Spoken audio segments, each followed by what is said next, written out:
Hello, we're here with Father Regis Armstrong to ask a few questions about justice and mercy.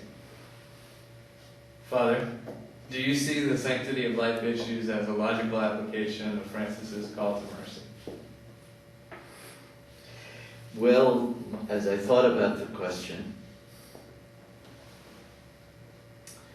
I thought to myself, when you look at the life of St. Francis, one of the things that you have to recognize is that he, in describing his own call to a life of penance, described it in the words of doing or acting with mercy.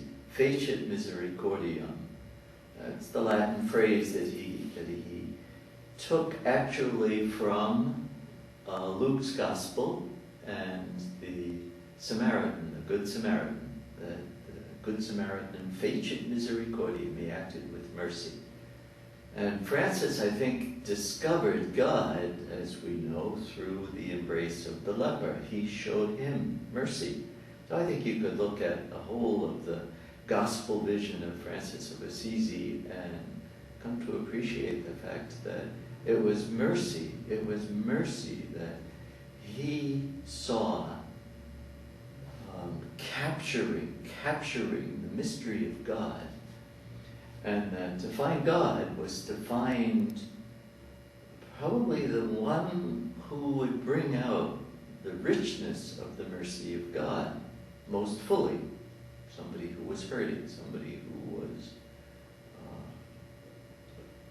despicable, as a leper would have been in those days, someone who was racked with pain and an outcast of society. It's a wonderful concept when you start thinking about it.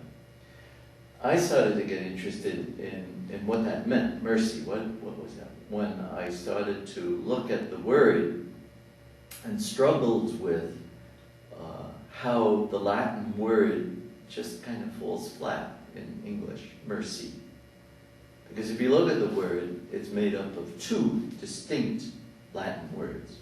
Miseria, misery, and cor, heart.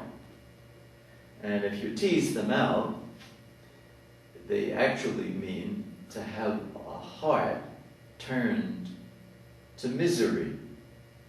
Or, as Cistercian Sister Edith Scholl describes it, to be heart sore. To be heart sore. To be aching when you see someone who's in misery. Aching when you see someone who is suffering. Aching when you see someone who has been put on the outskirts, let's say, the rejected circles of society. And of course Jesus becomes the epitome of the heart, the sacred heart, which is turned towards misery. So yeah, I think that's a wonderful way of getting at the wonder of the Franciscan gospel call, is to be someone who is heartsore, whose heart aches over the abuse of life. And as I've been thinking about it, it's probably those who are suffering from the prejudice we have against life in all of its forms. And I think that we probably become so pro-life and think just in the lines of the abortion issue, and we overlook probably something that we should be very concerned about, namely